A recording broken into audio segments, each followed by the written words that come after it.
वल्लभ बड़ा होकर सरदार वल्लभ भाई पटेल के नाम से प्रसिद्ध हुआ। वल्लभ जो था उसका नाम आगे चलकर सरदार वल्लभ भाई पटेल पड़ गया। उसके नाम से सब लोग उसको पहचानने लगे। बचपन की यह दृढ़ता उसमें आजीवन बनी रही, इसलिए देश उन्हें लौह पुरुष के नाम से याद करता है। उनकी जो बचपन की दृढ़ता थी, जो मजबूत इरादे थे, आजीवन मतलब सारा जीवन। आजीवन के नीचे आप लोग अंडरलाइन करेंगे, नीचे लिखा हुआ जीवन भर बनी रही, इसलिए देश उन्हें लौह पुरुष के नाम से याद करते हैं।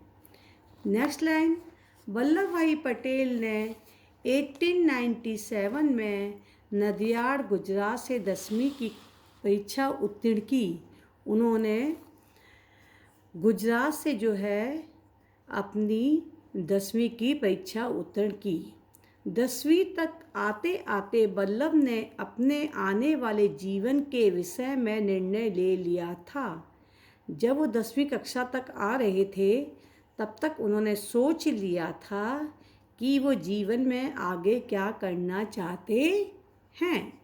जान चुका था कि जो इंग्लैंड से कानून की पढ़ाई करके भारत आते हैं उन्हें धन और यश दोनों मिलते हैं।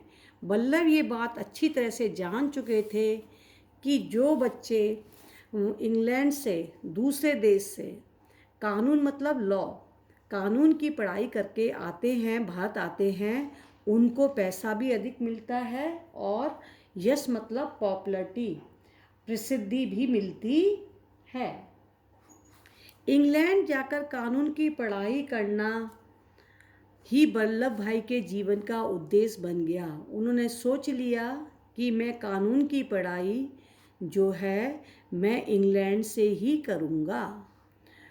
उसने रात दिन कठोर परिश्रम शुरू कर दिया। इंग्लैंड से पढ़ाई करने के लिए वल्लभ भाई जो हैं रात दिन कठोर परिश्रम करने लगे। वल्लभ भाई ने मुख्तारी की परीक्षा उत्तीर्ण करके नदियाड न्यायालय में वकालत शुरू कर दी। वल्लभ भाई ने मुख्तारी मतलब कानून की परीक्षा उत्तीर्ण कर ली और न्यायालय में नदियाड में जो है वकालत करने लगे। कानून की बारीकियों को प्रभावशाली ढंग से प्रस्तुत करने के कारण उनकी गिनती प्रसिद्ध वकीलों में होने लगी। वो कानून की छोटी छोटी चीज़ें जानते थे और इस कारण जो है उनकी जो गिनती जो है अच्छे वकीलों में होने लगी। वह इंग्लैंड जाने के लिए पैसे जोड़ते रहे। वह दिन आया जब उन्होंने इंग्लैंड जाने की समूची कार्रवाई पूरी कर ली। दूसरे देश जाने के लिए जो जो कार्रवाई चाहिए थी वो उन्होंने पूरी कर ली। वह यात्रा संबंधी आदेश की प्रतीक्षा करने लगे। वर्षों का सपना पूरा होने वाला है, यह सोच सोच कर वल्लभ भाई मन ही मन प्रसन्न होते। वो सारे टाइम यही सोचते रहते कि जो उन्होंने बचपन में सोचा था कि मैं विदेश जाकर पढ़ाई करूँगा और उनका सपना पूरा होने वाला है, तो ये सोच सोच के वो बहुत खुश रहते थे। वल्लभ भाई, वल्लभ वल्लभ कहाँ हो, देखो किसी अज्ञात हितैषी ने मेरा इंग्लैंड जाने का टिकट भेजा है। इतने में वल्लभ भाई का बड़ा भाई दौड़ता हुआ आया। उसने कहा, वल्लभ वल्लभ तुम कहाँ हो? किसी अज्ञात मतलब जिसे मैं जानता नहीं हूँ, मेरा हित चाहने वाला, मेरा भला चाहने वाले ने मेरा इंग्लैंड का टिकट भेजा है। चिल्लाता हुआ उनका बड़ा भाई बिट्ठुल उनके पास आया।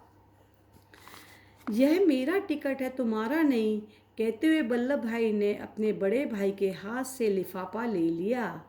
वल्लभ भाई ने कहा, ये तुम्हारा टिकट नहीं, यह टिकट तो मेरा है। लिफाफे पर अंग्रेजी में लिखा था, V.J. पटेल वकील बोरसद। वल्लभ भाई समझ गए यह लिफाफा उनके भाई के पास कैसे पहुंचा। विट्ठल भाई भी अंग्रेजी में यही नाम और यही पता लिखते हैं, इसलिए ये लिफाफा उनके पास पहुंच गया। वल्लभ भाई ने अपने भाई को जब पूरी बात बताई तो उनका मुंह लटक गया। वल्लभ भाई ने कहा कि हम दोनों का एक जैसा एड्रेस है, इसलिए ये लिफाफा तुम्हारे पास आ गया है। मैंने विदेश जाने के लिए अप्लाई किया था। कुछ देर बाद विट्ठल भाई ने कहा, मैं बड़ा हूँ, पहले जाने दो, मेरे आने के बाद तुम चले जाना। वो विट्ठल भाई ने कहा कि देखो तुम तो बाद में भी जा सकते हो, मैं बड़ा हूँ, मुझे जाने दो, फिर मैं होकर आ जाऊँगा विदेश, उसके बाद आप चले जाना।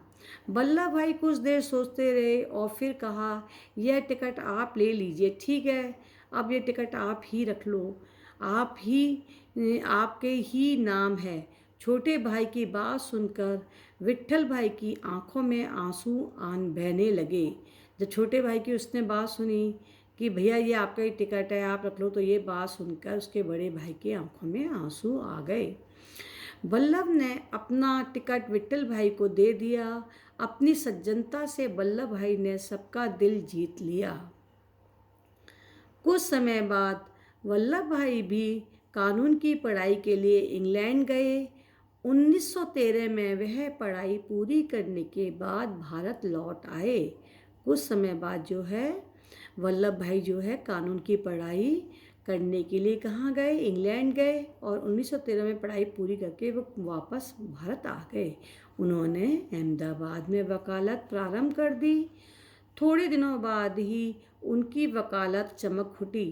थोड़े दिनों बाद ही उनकी वकालत जो है बहुत अच्छे से चलने लगी। वल्लभ भाई ने सुख सुविधाओं से भरपूर जीवन जीना प्रारंभ कर दिया।